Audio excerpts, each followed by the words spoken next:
Welcome to the show that explores the methods and strategies on rocking the financial side of your music business.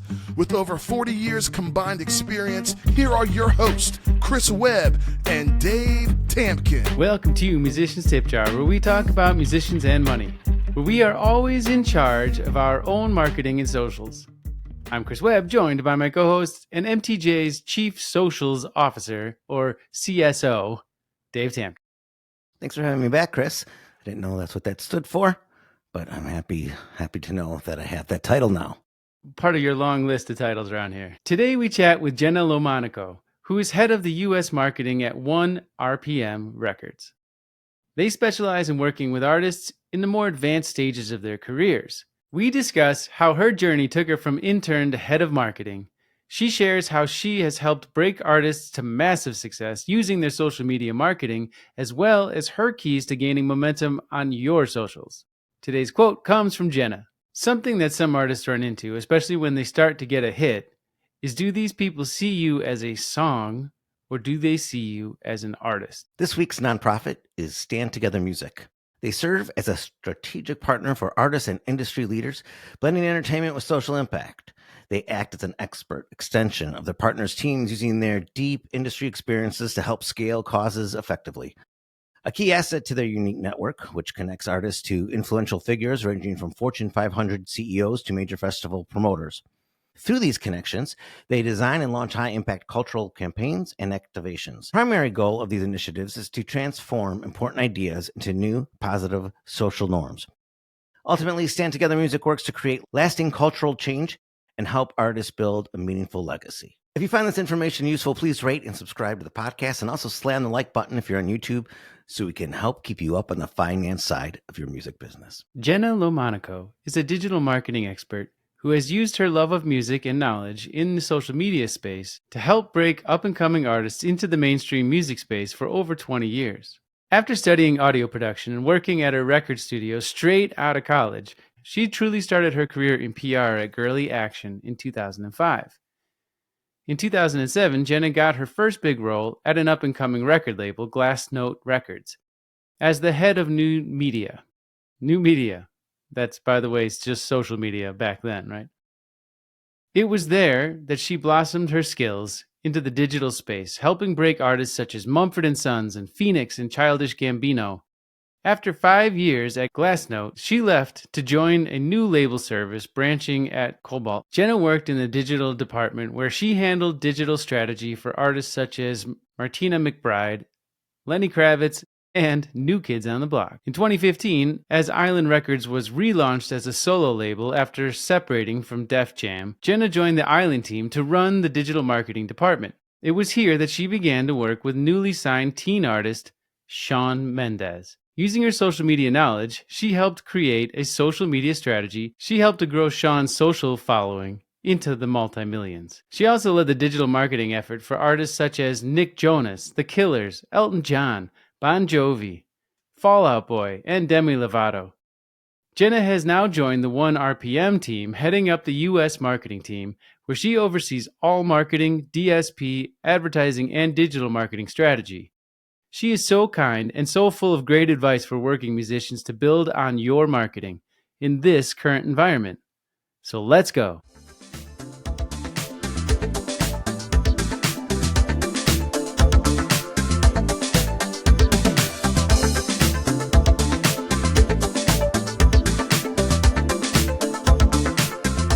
Jenna, welcome to Musicians Tip Jar. So happy to have you. Thanks for taking the time all the way in New York City today. Thank you so much for having me. We thought we'd like to, we just read all your accolades. So we thought maybe we can hear from you. Like maybe you can start about your journey into the music industry and what initially drew you to combine marketing with your passion for music. Sure, totally. When I was in college, I just knew that I wanted to work in music somehow, but I didn't know anything about the music industry or how anybody that worked in it. So I went to school for audio engineering and I started working at a studio, and I realized quickly that wasn't the best fit for me. So after about a year of working at the studio, I quit that job and I went back to interning and interned at a PR firm. And I just worked my way up there, and I started doing what they call called New Media at the time, which is now social and digital marketing. So from there, I went to Glassnote Records. I also ran their new media department. I worked for Cobalt Label Services for 2 years, where I was on their digital marketing team. And then I went to Island Records, where again, I ran their digital marketing team. And then 4 years ago, I joined the team at ONErpm, and actually here I oversee the entire marketing team. So digital falls under me, but also project managers, DSPs, advertising, influencer marketing, our whole marketing team. Can we take a few steps back? And I believe your career started at Girly Action Media. Is that correct? Mm-hmm. Yep. That was my first job. Could we talk about that as far as what you learned there in those early days that still influence the way you approach things today? I think that starting off with PR was a really interesting way to start a marketing career, because I think that it gave me a really good understanding of what highlights and what markers people really care about, right? So understanding what is important to us as the label, what is important to us as the artist team, and then what does the wider music industry care about as a highlight, and how to kind of differentiate what are those key points that kind of bring attention to an artist and a project. I think that's a really important thing to understand. And then also being able to chase after those highlights that help bring attention to a project. So on the business side, I think it would be that. I mean, we're working directly with artists. I learned, some valuable lessons in that. And then also, I started off as an intern at that job, and I worked my way up to getting hired, and I just outworked all the other interns. So I think it was a good lesson, just like life-wise, on how to out-hustle everyone else. What were some of those things that the label's looking for out of the gate when they're prospecting maybe a new artist? Yeah, so I think that understanding streaming numbers, audience numbers, engagement, those are all key things that we look at to understand the growth of an artist.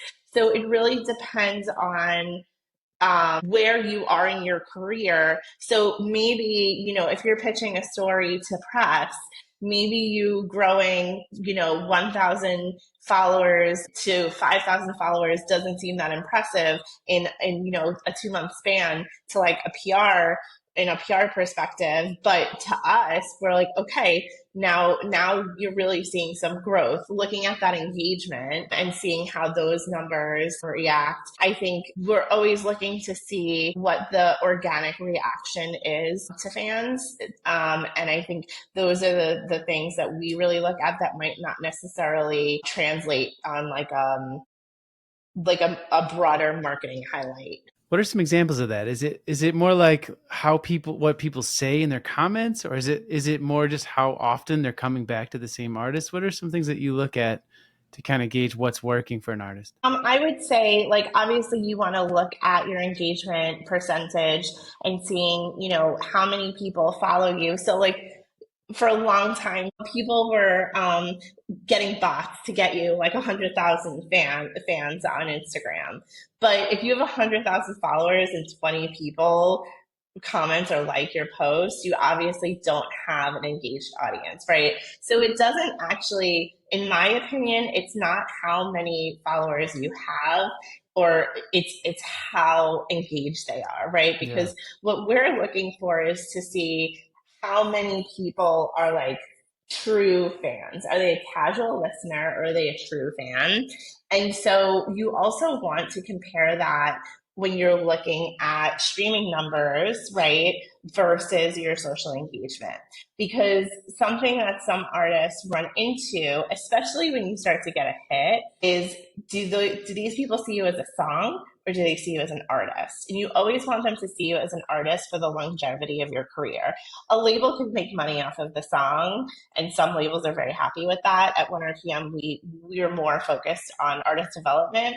So we want to see that we're working towards a long-term goal of making sure that you're more than just a song.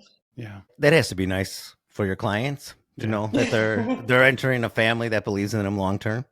I hope so. Yeah. Can you tell us of maybe a project. Let's move to like Island Records. So by the time you got to Island Records, can you tell us about your experience there and perhaps like a memorable project or two? Oh yeah, I mean, so I was part of when Nick Jonas went solo, which it was a cool experience because I think that there was this kind of idea of who the Jonas Brothers were. And then Nick kind of stepped out on his own and was able to kind of make a name for himself. And that album did really well. So that was an exciting one. I mean, I always talk about my work with Shawn Mendes because that's something I'm very proud of. And that was a fun project because we were able to really work with his fans to like make them a key part of everything that we did. Same thing with Demi Lovato. Demi has very engaged fans, the Lovatics, they call themselves. And again, like, I think the funnest thing about those artists was just like the rabid fan bases and how we could create these exciting moments for them. That was something really special. Well, you hear a name like Shawn Mendes, and we know of Shawn Mendes right now, but when you started with him, it was very early in his career, correct? So what were some of those key elements that you used for early digital growth for him? Yeah, I mean, I think it's what we spoke about in the very beginning, right? It was that you want to make sure that the fans that you have are super engaged and activated for all of your marketing activations. And so we were very, very focused always on figuring out ways that we can help make those fans feel like they were a part of it. And they helped make every step that we took. Those fans literally helped make it happen. Like they were a key integral piece of it. So when he saw success, they saw success too, right? Because like they were so proud and they really wanted to advocate for him.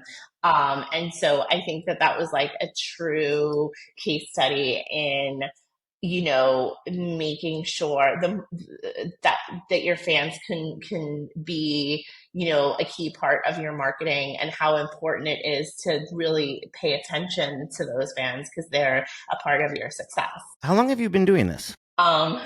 Over a little over 20 years now. Yeah. I got my first job when I was 20. Wow. So I guess like genre wise, you've been all over the place. I know you mentioned Shawn Mendes, but I mean, even Elton John too, correct? Yes. Yeah. When I was at Islands, we worked Elton, and that was an incredible experience. So I got to work some really amazing legacy artists. Like I worked with Bon Jovi when I was at Cobalt.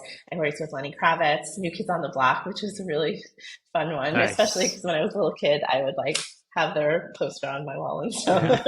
That's amazing. So did Chris. Chris had New Kids too. So I thought they were great. Yeah, I was super into them, and Boys II Men, and like all that whole era was that was an amazing time in music. So. Totally. Yeah. Love that. When you could sing as well as Chris does, I mean, it was easier for him to sing along with those songs. He taught me everything, right? Singing to the posters. I do not have. Yeah. So you never felt like you wanted to do music yourself. It was just more that you were interested in working for the industry. Like that's a unique start. Yeah. Well, I think the thing was like, I wish my parents would have like challenged me more to do like play an instrument or something, but I really have no musical talent of my own. But what I did have was like a deep passion for music in general. I remember I used to sit in front of my house and play the No Doubt album Tragic Kingdom like at like full blast on my front porch, and my neighbors must have hated me. Like I just was like I was just so passionate about being a fan of music that I knew that it was something that like I needed to be a part of, and I didn't know how. Yeah. And actually the way I got my first internship in a studio was I sat and I went through all my CDs and I found what studio each of them were recorded at, and I just went line by line and emailed all of them, and that's how I got my first internship. That's incredible. That is so far forward thinking than most people at that time in their lives. Thanks. And it was very aggressive back then. Hopefully still now. Yeah, it probably would be that simple. Although nobody reads the liner notes anymore, right? No one does, which is a bummer. Yeah. When you have clients at such a different age group and also genre group, how do you tailor digital strategies uniquely for your clients? So something that we have at ONErpm here is we are structured into what we call business units, which is genre, right? So we have a team in Atlanta that focuses on hip hop, a team in Miami that focuses on Latin. We have a team in Nashville that focuses on country, and then New York and LA kind of tends to be rock, pop, dance, alternative. And so we have people that are specialized in those genres because I believe that every genre has its own subculture. And I think it's really important to have people who are immersed in that subgenre. But I also am a big believer that if you are a good marketing person, you can work any genre. I mean, I grew up in Brooklyn, listening to like Biggie, and I've worked country albums before, you know what I mean? So like, I think that if you know how to as a fan base and to find those key moments that people really care and connect with the artist, I think that allows you to work any genre. I think essentially music is something that it's emotional and it's a passion for people, right? And so how do you find those key points that people connect themselves with emotionally to that genre?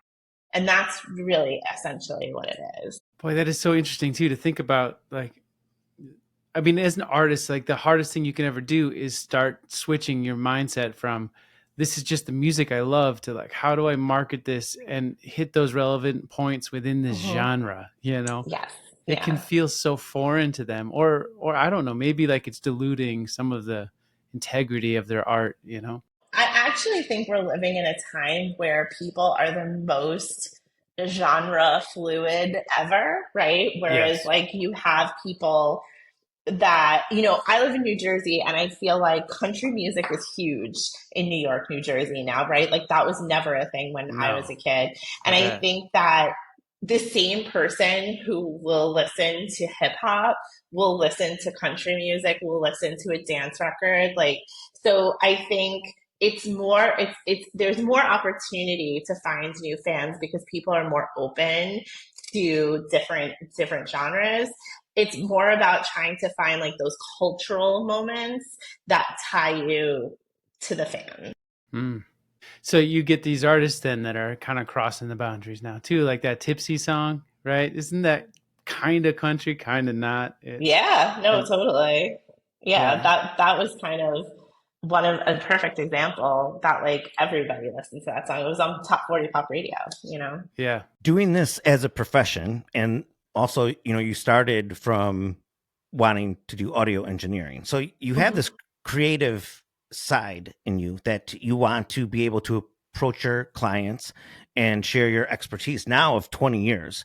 So you have an opportunity to be creative on a subjective level, but then also what you do has to be quantified by data, correct? So how do you share that with musicians that sometimes have to get out of that subjective area to say, hey, these are hard numbers or hard facts that, you know, we have to grow your audience? And especially, I mean, I would guess even for you, technology is, you know, changing every probably 70 days. You know, there's new streaming platforms, new way of connecting socially. How do you stay ahead of those changes, and how do you help your artists stay ahead of those changes? I think it's just a matter of staying connected, immersing yourself within the music industry, right? Like artists have to understand that they're in the business of their music, right? So you can't go into this and not understand what's happening in the music industry, right? Like you have to read Billboard, you have to read hits, you have to listen to different podcasts such as this one. You really have to educate yourself. And like, to me, one thing that bothers me is like if an artist is like, oh, I don't listen to top 40. I don't even know what would be on the radio. But that's really important for you to know, right? Like having an understanding of who's on the charts, what's on the charts, what people are listening to. It's really important to understand those types of things because that is the business that you're in, and you have to know where the music industry is going. You have to know how to use all of the DSP platforms. You have to be on short form video content sites like TikTok and Reels and Shorts. You have to understand how that works. You have to speak the language of those, what I call subcultures of social media. You really have to immerse yourself in those worlds because there's no way for you to succeed in a vacuum. I'm sorry. All I heard was you should continue listening to top podcasts like this one, right? That's Correct. what you said? Okay. Mm-hmm. That's number one. I'm sure everything after that was very important. We talked recently to Sides, who does a lot. She's a producer, and she does a lot of artist development within her own brand. And one thing that really stuck with me that kind of just connected to what you just said was that you have to have this good relationship with your social media, with social media in general. And I think so many artists are still so stuck on the side of consumer instead of, developing something, using it as that tool. And artists are afraid, I think, sometimes to say something. I know I feel sometimes if I'm on my social media platforms, if I'm saying something I feel like might be too opinionated, I'm concerned that it's going to cause some sort of negative rip in the environment. Right. Because everyone comes from different backgrounds, especially when you mold different genres. Like, you don't want to insult anybody. You're worried about like what you might say or how you might especially say it. Especially in today's world, yeah. Yeah, like everything. But it's there's almost like that line you're walking as this is when you're working with your social media that you want people to react. You want to say something that is true because you can't be lying. But you then also need to find ways to kind of keep it with that healthy relationship where you're not emotionally driven by this. You're doing it strategically, Totally. Yeah. Who would you say are some of the artists that you're seeing do this really well right now? So one artist who's like more on the mainstream side that I think does it really well is Charlie XCX, just because I think that she posts enough for it to seem like she's engaged with her fans, and the content that she posts is often very in line with what's happening on social media in that moment. And so I think that she's one that follows a great example of how to use social media in a smart way without overdoing it. The most important thing, in my opinion, is figuring out what that conversation is that you want to have with your audience. And it doesn't have to be overly personal. It could really be just about the music in general. If people are connected to your music, they're connected to you emotionally by default, right? So what are pieces of you that you want to share with your audience? And that could really just be talking more in depth about why you wrote a song and what the inspiration was behind the song. Or we have conversations with our artists all the time about, what are your passions? What do you love doing? Is it cooking? Is it working out? Whatever it is. And then speaking to those things and sharing those pieces of yourself. It's just kind of figuring out what is that relationship that you want to have with your fans.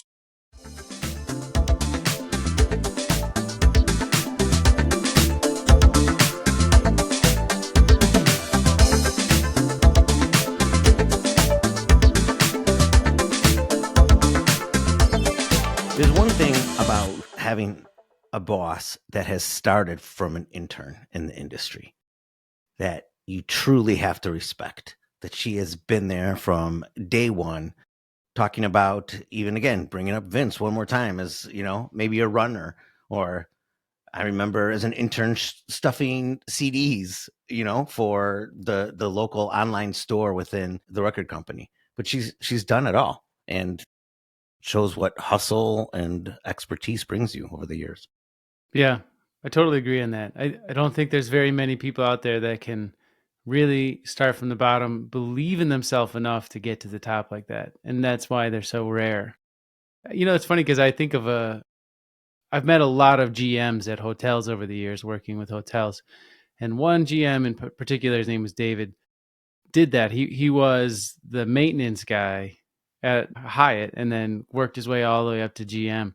And another thing about that is they understand everyone else's roles really well. They understand where everyone's coming from, and they have more empathy, I think, because of that too, because they've been where a lot of these people are, And it helps other people to believe in themselves more because they see that their leader has gone through what they want to do. I loved the story about just the initiative she took to find that internship too. Found her favorite labels on the liner notes. What are liner notes? Yeah, right. She definitely does the grassroots, right? Like that is still so useful, so effective for people to try to figure out how to get a start in what it is they want to do. Is just dig, right? Dig and reach out and be persistent. And she just shows that it still works. She brings up technology a lot in this episode, and we have no excuses to find the information now. I mean, we could joke and say, no more liner notes, but we could find anyone in any company that we need to reach out to if we're looking to pursue our passions. Yeah, there really is resources for every area of the music industry if you just look in the right place. It's not like that stuff is hidden. It's just that no one seems to care about it anymore, Yeah. right? And her job is considered new media, which now what is the new media?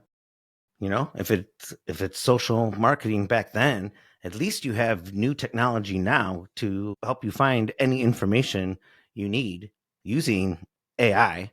I'm not going to go in, we kind of talked about the emotional aspect of music on that, but as far as finding out how to get something, your copyright done, or finding a producer you want to work with, you take advantage of this new technology, because there still are no rules if you have creative initiative like she did to, again, follow your passion. Yeah, the other thing that struck me, and we've said this season of our podcast has really been themed around strategies on social media. And certainly she fits perfectly into keeping that trend going for us. The thing that hit me was that she said people are either true fans or casual listeners, and you have to distinguish which one are the ones that are commenting on your stuff on social media. There's so many people, she talked about the bots, right? There's so many people that get all this content engagement, but that engagement is coming from worthless comments, right? It's like when you say something that's just super opinionated and people just comment. Yeah, that helps get the algorithms liking you a little bit more. But as an artist, it's not really what you're trying to do. You're trying to build a community of people that are actual, true fans. An example of that would be, say, I have a Rockford show coming up, and I took a small video and I put the poster on it, and let's use TikTok, for instance. And I spent $20 over 4 days, $5 a day, just to target 5 minutes around Rockford. I mean, that video had over 2,000 views. And then you see that there's only like one comment or 4 comments, or the next post only has 140 views. And I mean, It goes up and down like that. And that's not even asking for new viewers. You're just trying to get seen. And even when you're seen, if it's not something that they find value in, they're not coming back. So that's what you need to find. As she said, define your audience. Yeah, and know what you're trying to say. And that kind of also comes into this, what is the conversation you're trying to have? She worked with, Shawn Mendes, when sometimes we're always like, well, what people do at the top, quote unquote, if you can see that, is different than the rest of us. And maybe it is in the sense of how much money is being pumped in, especially in pop, like she said. But there's also the reality that they are not doing anything that different, that they are just doing it better, or they're doing it more consistent, or their strategies are just more targeted. And all of those things need to be recognized when you're trying to get towards this higher level in your results as a social media goes. You need to realize that the more you target, the more that you understand what you're trying to say, those things are going to initially and gradually grow everything else after that. If those things at the beginning aren't clear, the rest is a mess. And you see Shawn Mendes, that worked, right? You see Demi Lovato building those loyal fans that they do. Their art is great, right? That part we just are not talking about right now. But it is the other end of it, of how do they gain that engagement with true fans? That theme was repeated with Big Fish Booking Company. When we talked about how do you find a booking agent, that, okay, you can have so many viewers, but how many people are actually engaging, and in what city, and how many times in that city. Venues do the same thing. If they're looking for what is your draw like in Cincinnati, although you're in California. So she was talking about what do labels look for. They're looking for longevity, not just, like she said, a song, but an artist. That concept to me is really powerful because when I look back at the little moments of true fans that really helped me over my push during my early career years, they would do anything for you, right? They would go out and sell your CDs for you. They would help set up before a show. They would run your merch table, right? They would help reach out and do marketing for you. All of that because it wasn't just that they believed in you. It's this concept that Jenna mentioned, that they want to feel the success too. And they want to be a part of that. And that is something that I think we could really try to bring to social media, to try to allow more and open yourself up, allow your fans, your true fans, to be a part of the journey and feel that success as well as you grow. When we first started Musicians Tip Jar, do you remember having all the different fonts that we did? And we, on each of our own social medias, we just put like those contests up just to say we were starting this. And I mean, I think I got more engagement on that than any posting I was doing anytime around there, because you want that feedback in a different way because you're moving forward. And it's so easy sometimes to get in a one-way conversation where you're just always telling people rather than asking for feedback. Yeah. Leaving it open for people to actually help, not just to keep dumping your content on them, right? Yeah. That was another thing too, as we kind of talked about the subculture reality, how marketing itself was kind of universal, but it really does depend on these subcultures and how each of them interact differently with art, with music within them, and how people also recognize outside music and whether or not they're more open to that or not. Those are really interesting concepts that I would spend a lot of time reading about, because I enjoy that kind of research, and understanding how people live and how music is a part of their lives is really fascinating to me. As I'm starting to build out AI assistants for just accounting for myself, for running through emails and organizing them, I see a lot that are using these assistants for social posts, but they're for products, which is different. I mean, you can look at music as a product if you want, but if you're selling yourself, that authenticity has to be there, which I think is very hard to outsource. And if anything, be more advantageous to learn how to be more creative to express yourself with that, rather than trying to just get it done. And I think I like that about her, where she was saying, take a day and look into it, or ask for help, immerse yourself in that subculture, see what they're posting about, comment on it, get feedback. And with that, you find where all roads lead back to the people you're trying to connect with, which is the reason we started writing songs in the first place, was to not feel alone and to show someone else out there that they're not alone. Yeah. And like she said, you can't succeed in a vacuum, right? Like this music has to be shared, and it has to have a life of its own in that way. The last thing I want to say on this was that she mentioned that she thought the most important thing was to figure out what the conversation is that you want to have with your audience. That alone, the concept that what it is, your conversation is something we've heard a couple times now. Besides, she said that too. She said that you need to write a mission statement, kind of similar. But this one is a little bit more about an open-ended, more casual approach to the idea. So I thought for our action step today that we should spend about 20 minutes or so. I don't know if it would take any longer than that just to get started on this, to write out what that conversation is that you want to have with your audience. As Jenna said, it is everything. This is your guide to the content creation, all the interaction, all the outreach, all that follows what it is that you define as the conversation. We know that your time is valuable. We appreciate you spending this time with us and being a part of this community. It is our hope that you feel that sense of community here at Musicians Tip Jar, and that you'll help spread the word to make us all stronger. If you'd like to get a hold of us or Jenna, what's the best way to do that? Check out musicianstipjar.com for tools, resources, and discounts built specifically to help keep you up on the finance side of your music business. And reach out to us anytime at musicianstipjar@gmail.com. We'd love to hear your story. If this episode resonated with you, share it with a friend, leave a review, or hit that like button if you're watching on YouTube. It helps us grow this community and support more musicians like you.